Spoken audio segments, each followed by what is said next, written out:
Yes, welcome everyone to Satsang and meditation on a special Friday night today. Every day is special, every hour is special, every moment is special. And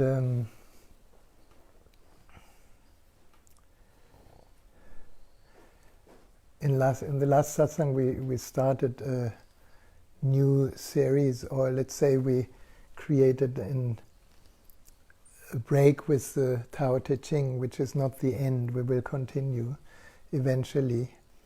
But the interest in the moment in Tantra and the art of love and intimacy has grown beyond our little shire. And my dear friend Kandra in Sweden is actually organizing a Zoom 2 days workshop, and Maria Paz, that many of you have heard of, another friend from South America who lives in Sweden, she will put the link for that training into the Facebook Live. If you're interested, you can read it and maybe even join it. It would be so beautiful when more and more people discover the open secrets of Tantra.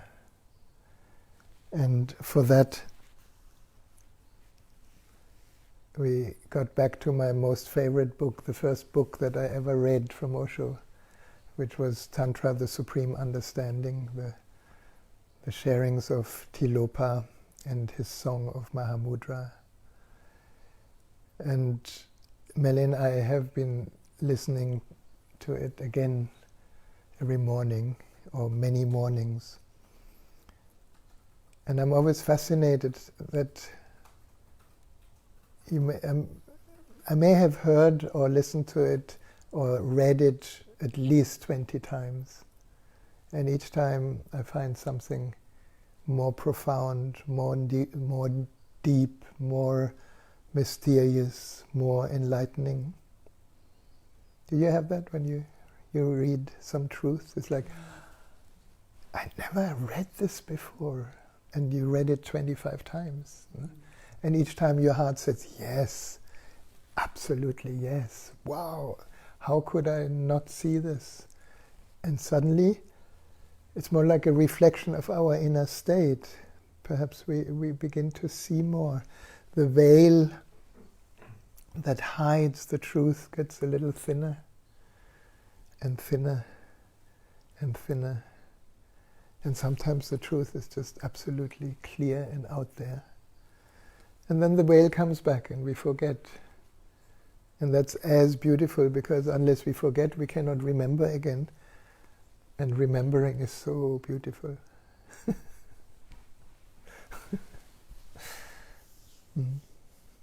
So, the song of Mahamudra, and the second verse of this song, like the whole book, is actually, it's called Tantra, the Supreme Understanding, but in reality it is more than our understanding of Tantra, because it's not directly pointing towards our sexual energy and its transformation. It points directly to the deepest transformation of the human being. So let's see what Tilopa says. The song continues. If one sees not when staring into space, if with the mind one then observes the mind, one destroys distinctions and reaches Buddhahood. The clouds that wander through the sky have no roots, no home. nor do the distinctive thoughts floating through the mind. Once the self-mind is seen, discrimination stops. In space, shapes and colors form, but neither by black nor white is space tinged. From the self-mind all things emerge. The mind by virtues and vices is not stained.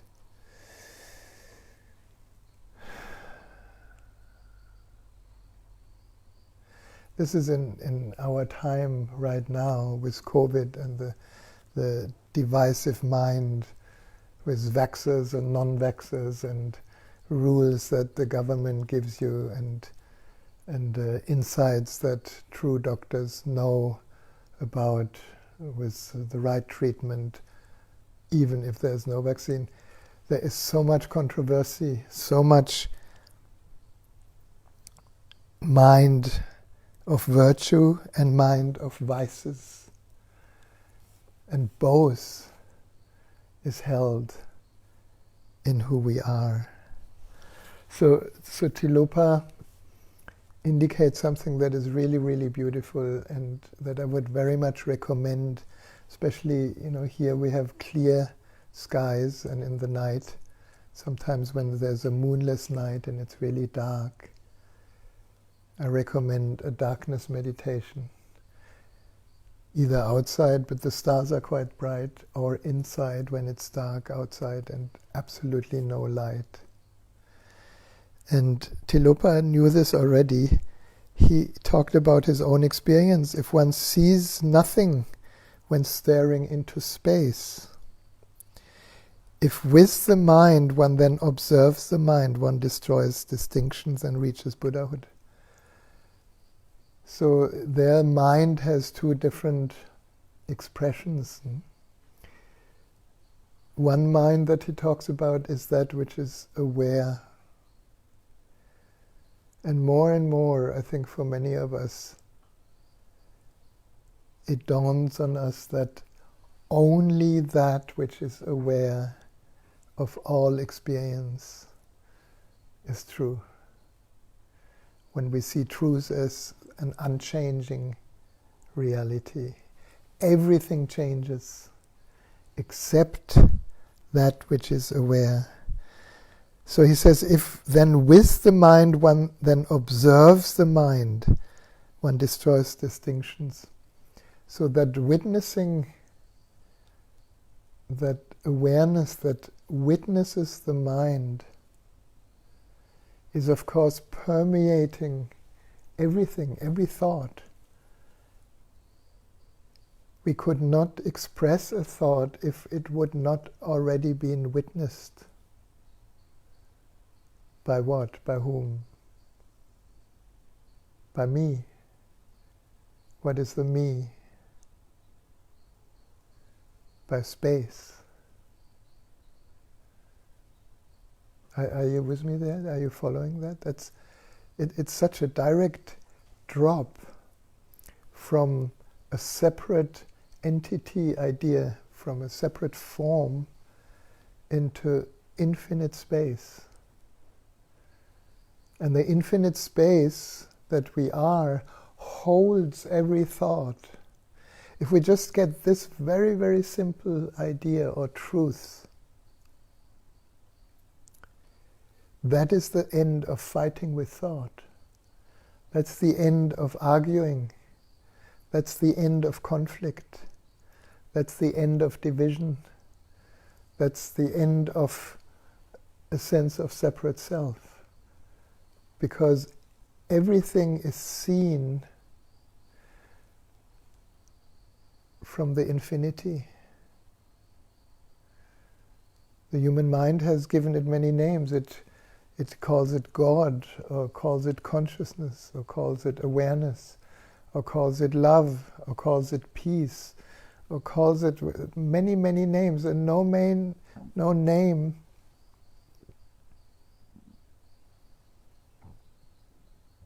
is right. It's as if we would try to name the space we are sitting in. We call it space, But when we look for something, there is no thing. And yet in space, everything appears. In me, in you, in the true self, everything appears and disappears. That is so simple, and yet we overlook it from the beginning because the first conditioning is right and wrong, good and bad, high and low, you and me.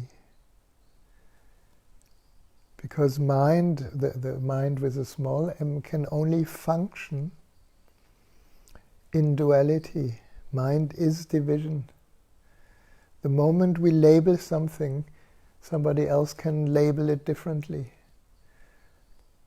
If one person looks at Steve and says, he's a beautiful guy, another person says, well, I doubt that.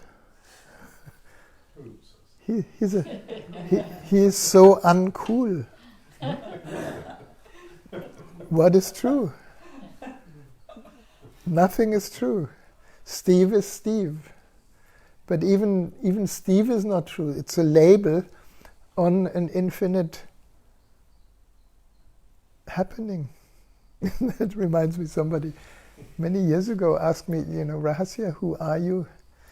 And I was kind of in a joking mode that provoked me to say something very, very wise without actually recognizing it as so wise. I found myself saying, well, I'm an undefinable happening with a name.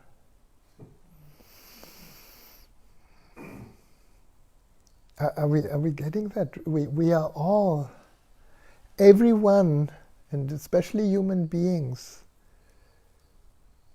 are undefinable happenings with a name. Even animals are undefinable happenings, but they don't have the capacity to self-reflect. At least we think so. So if we are an undefinable happening, then how can I define you? How can I define my friends? How can I define my enemies? All of it is held in ... in the mystery of being. So if one sees nothing when staring into space, this is kind of helping our mind to surrender to the space that is deeper than the mind. Have you ever lay down on the grass on a sunny day and look into the blue sky, and it looks like nothing? For the mind it looks blue, and the blue we could interpret or analyze or describe because it's a color. But even that color is not true. It's an appearance of color from no thing. Which then would bring us the conclusion, if one sees nothing when staring into space, is if with the mind one observes the mind, one destroys distinctions and reaches Buddhahood. So how I understand it, one observes first the content of mind, thoughts, and then behind the content is awareness. And then that was something that I heard Osho say very early when he was asked, can you define what it means when you're enlightened? And I heard him say, when awareness falls back on itself. Usually we only recognize awareness as it falls on an object, then we can name the object. But behind all the names is the space itself. So when awareness, which is space, becomes aware of space, you call it one reaches Buddhahood. It's not a reaching, it is a revelation of Buddhahood. It's a revelation of the infinity and mystery of who we are. Rahasya, is that the same as saying when the subject ceases to exist? Yes, in the moment, in a way it's the same. When the subject ceases to exist, there's no more object either. Yeah. No? Or when the object ceases to exist, there is no subject. And yet, we are all in a body. That is the mystery that it's impossible to... I never heard anyone that could really describe it really, even though Osho tried very well and pointed towards it. But how can you define what is not? So then he explains it like a very simple analogy. I really like that. That was actually another book, the first book from Osho, My Way, the Way of the White Clouds. I thought I understood this at the time. But here Tilopa says, the clouds that wander through the sky have no roots, no home. Our thoughts, if we investigate, no thought has a root. Where does it come from? It arises. The best way to say it, I often share that with Melly, because Melly has planted so many beautiful flowers. Where have all these flowers come from? They started as nothing, eventually, of course, it becomes a seed. And then how does the seed turn into a plant? And then how does the plant knows when to flower and how to flower? And how does the plant flower? Where does it all come from? If you're, a scientist, you can dissect it all, but that's not the answer. It all arises from the invisible source of nothingness, just like the clouds. So the clouds that wander through the sky have no roots, no home, nor the distinctive thoughts that flow through the mind. So any thought is like a cloud without roots. That's a big one. How many opinions do we have about anything? About food, about people, about ourselves, about when we look into the mirror, and how many interpretations of sense perception do we have? And it's all clouds that float through the mind. Once self-mind is seen, discrimination stops. What does that mean? Once it is clearly seen that which looks through my eyes is no different than that which looks through your eyes. That cancels mine and yours. That cancels me and you. That cancels every interpretation. That cancels also the good interpretation and the evil interpretation, both. And how much polarity is around the world right now between good and evil, between right and wrong, between God and the devil. Since centuries, poor human beings are so divided, and this time the whole world is divided. Once the self-mind is seen, discrimination stops. I think that's a good, at least for me, a good barometer. Because my mind tends sometimes to become really judgmental about everything, especially about how COVID is treated. And then it's so nice to take a deep breath and realize it's just a thought that millions of people are identifying with, and that's why it's so easy to grasp it and make it mine. It's not my thought. Are you following that? It's not my thought.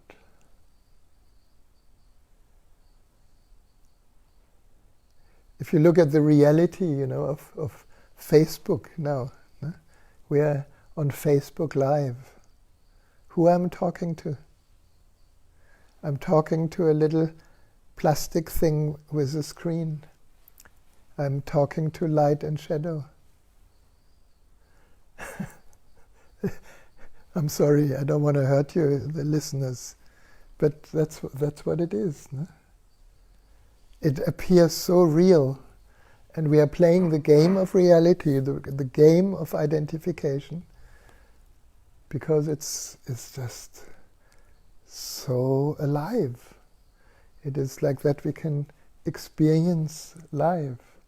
That's why some people watch, the Fast and Furious or romantic comedies. Once the self-mind is seen, discrimination stops. So when discrimination stops, in a way the mind stops, because mind is discrimination. Now he talks about the source. No? In space, shapes and colors form, but neither by black nor by white is space tinged.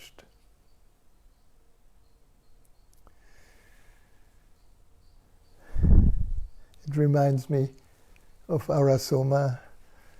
Nura was studying Arasoma, and she was an Arasoma teacher, and she shared a lot of wisdom with Arasoma. And I used to do the counseling training part for the Arasoma teachers. And I was always arguing with Mike Booth, who is now the chief of Arasoma, because there's a key sentence that I felt is not quite correct. And the key sentence is, you are the colors you choose. And I kept saying, no, you're not the colors you choose. You are that which is aware of the one choosing the color. But the moment that awareness, that isness turns into form, which we are right now, then through the form we can, of course, define different qualities that this unique form carries. This is what we've been searching through therapy or through relationship or through reflection. No? Okay, I know myself as this expression of the infinite. But when we forget the infinite and just hang on the expression, we are suffering. Identification is suffering. No matter who you think you are.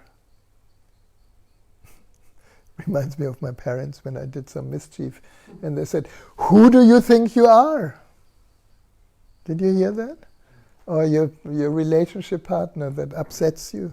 Who do you think you are? What's the right answer? Whatever I think I am is not me. Something like that. No? So in space, shapes and colors form, but neither by black nor by white is space tinged. So now he calls our true essence space. It's probably the best way to say it. From the self-mind, all things emerge. So first he calls it space, and then he calls it self-mind, like our true nature. That's where language becomes very limited, because we always want to give it a definition through word. And no word is right. We could also say through awareness, through the source, all things emerge. The mind by virtues and by vices is not stained. So who we truly are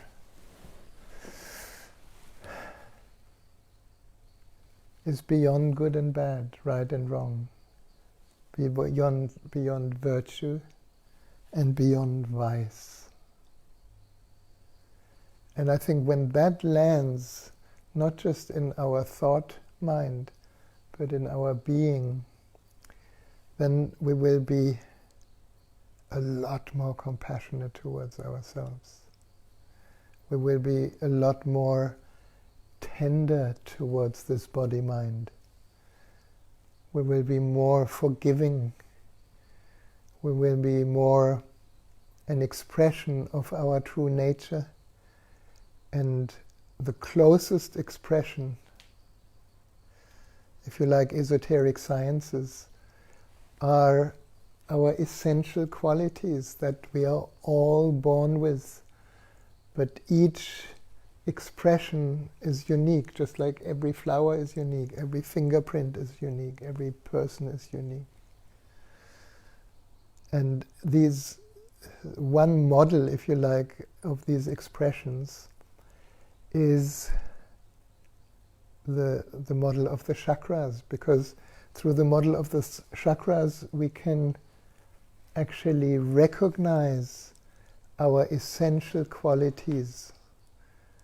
Because in this body-mind we have many, many essential qualities, but only a few, or hopefully with us more, have flowered. Why? Because we have so many beliefs around right and wrong and good and bad and how things should be. But when we begin to understand the natural, even the collective essential qualities of the different chakras, our attention can move more to the source, which is in our Soma, the clear, the white light, the nothingness, from where everything arises and where everything falls back, latest when we die. So it's the physical energy, our body, our sexual energy in the first chakra. It's the emotional energy, the feeling, all the senses, all the capacity to be sensitive to all sorts of vibrations and colors and sounds and experiences in the second chakra. It is our essential qualities of our innate strengths and joy and single-pointedness and humor and wisdom in the third chakra. And it's our essential quality of the heart. So these are, if you like, all energies that carry a different vibrational field. And in many therapies we are trying to learn or to enhance or to accept these essential qualities, yet they're already there. That's why meditation is so helpful, because meditation just doesn't bother about the quality, it takes you to the center. And the moment we are centered, everything becomes possible, because the source is not empty. The source is full of potential.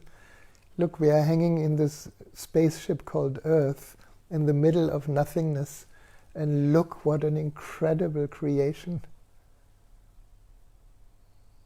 happened from space, from no thing. And that same creative energy is at the core of emptiness within. And then our creativity changes its source from ego enhancement, creative ventures, to expressing of the divine creative force of the universe through this body-mind, through crystals, through cooking, through photos, through friendship, through whatever, through science, throat chakra, and through clarity of vision. We're all absolutely capable to see reality as it is. That's what the third eye is. Clear, choiceless awareness. Osho talked about it so often. I thought I understood. Now I don't know. And then the return to the source through the crown, where all the colors become possible. Why am I saying this? I have a hidden agenda with us here. My hidden agenda is I would like to share with you a beautiful active meditation. You all know it, but perhaps from the light of bringing light into our essential qualities as energy, we may burn through the misunderstandings and the misconceptions and the misinterpretations of reality and return to the source that includes all the colors of our flowering. Now, what meditation is that?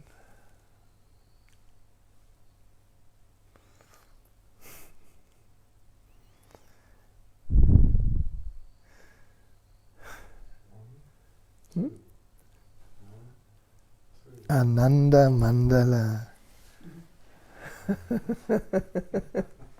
I know. Now watch the limited mind. Yeah, mind wanders from no way to oh yes. No? Why is mind so divided around it?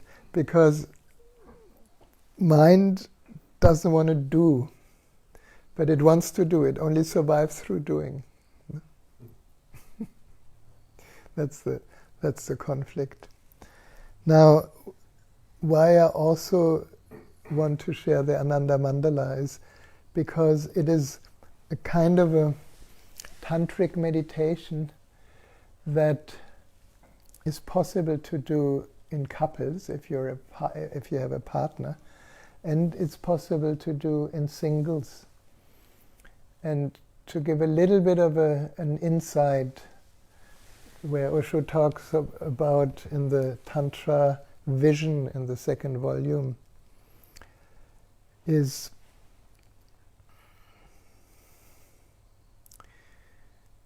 I shared about the polarities of the chakras between man and woman, how different they are.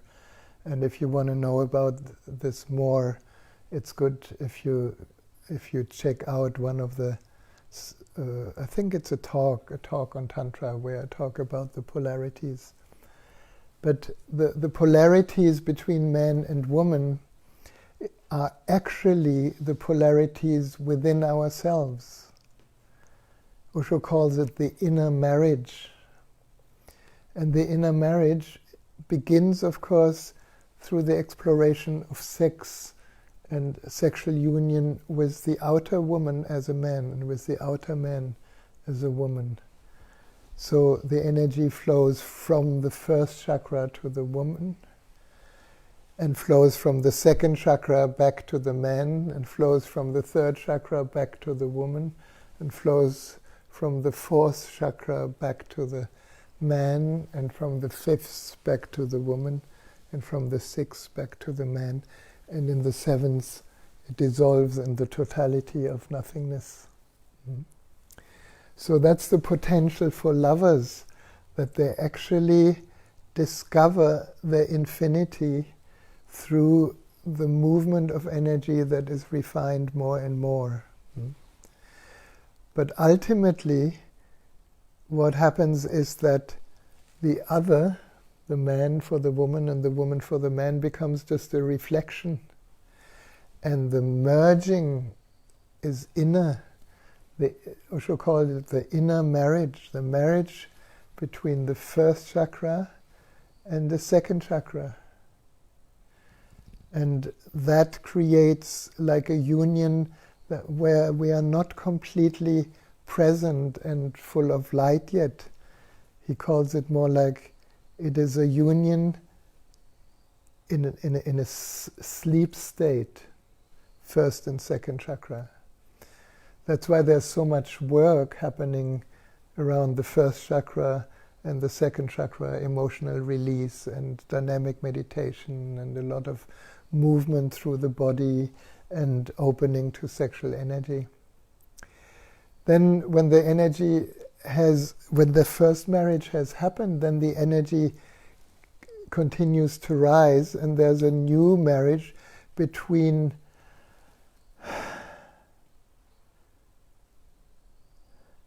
the third and the fourth.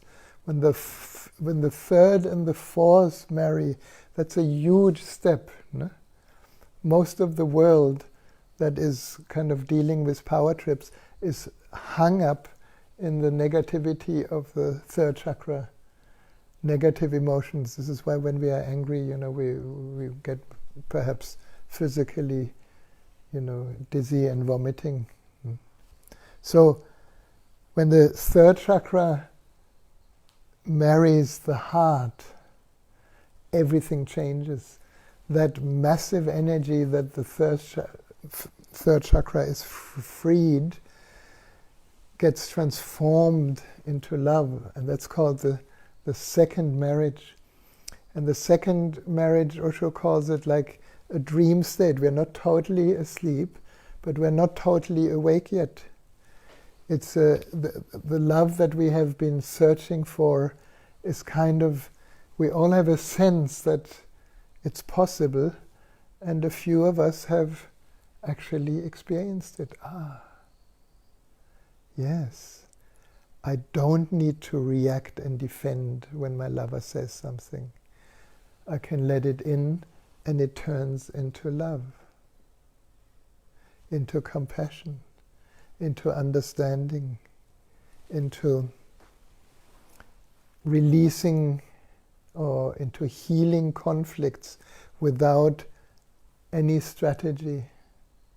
Is it too much? Are you following that? It's like the marriage just indicates this possibility that, in my book I called it free your pain into love. The emotional pain that is held through the second chakra in the third gets freed into love.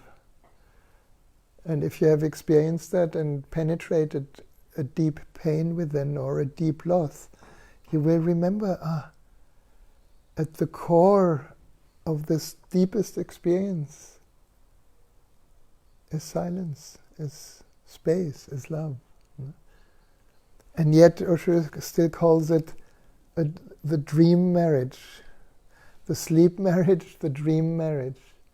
And then the third marriage is the fully awake marriage, between throat chakra and third eye. When these things come together, then we become creative visionaries. That is the power through which we can create the world that we actually would like to live in. There's so many workshops about creating your own reality. Change your belief system and become a millionaire. Well, there's a level of truth in it, but not in this way. It is the truth of your own internal fulfillment that doesn't need anything anymore. When creativity and awareness kind of begin to express itself through this body-mind, it's not personal anymore. It is just, we become a vehicle for the divine energy, which is creative. You just look at nature.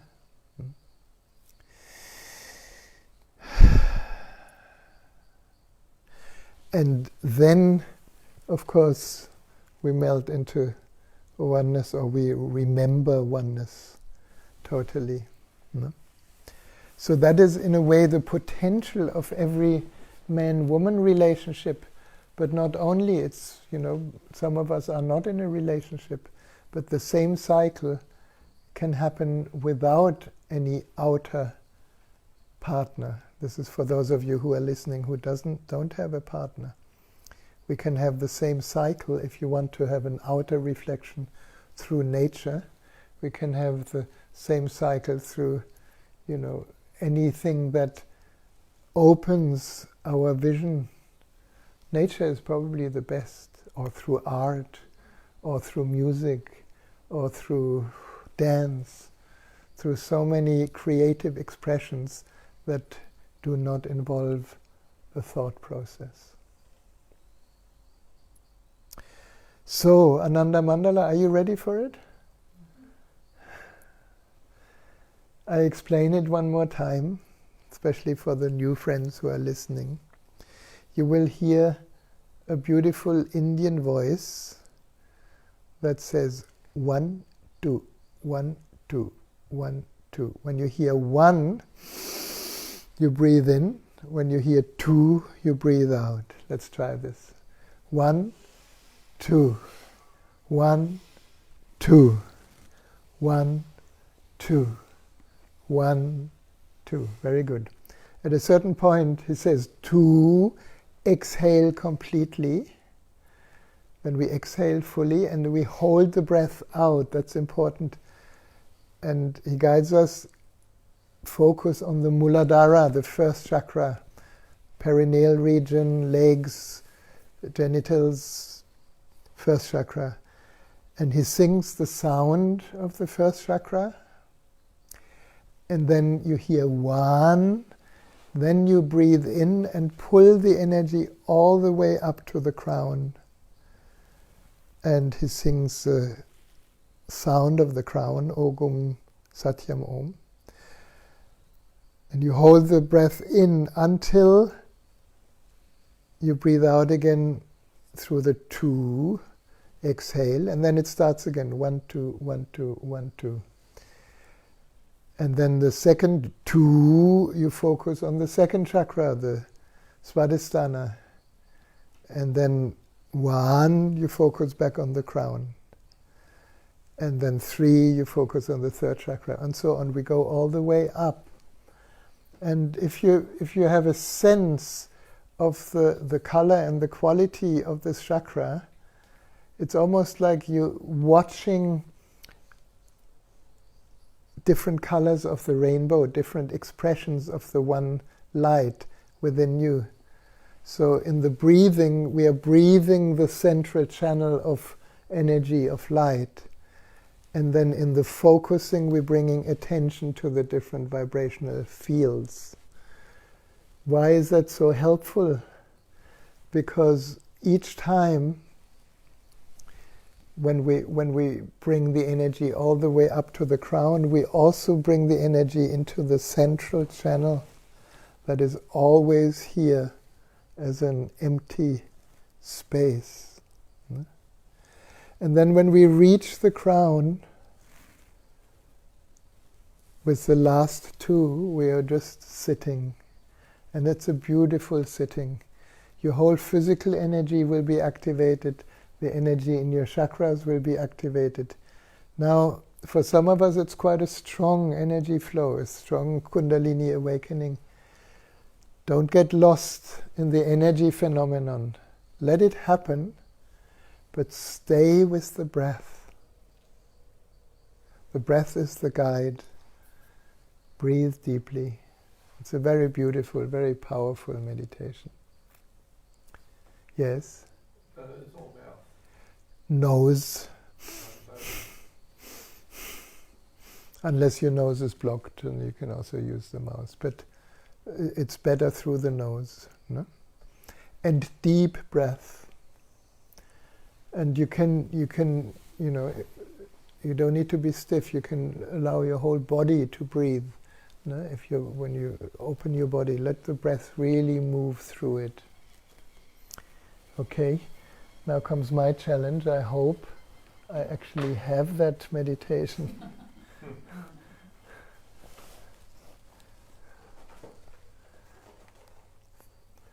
Let's see. It's on YouTube anyway. Sorry? It's on YouTube as well. Yeah. All right.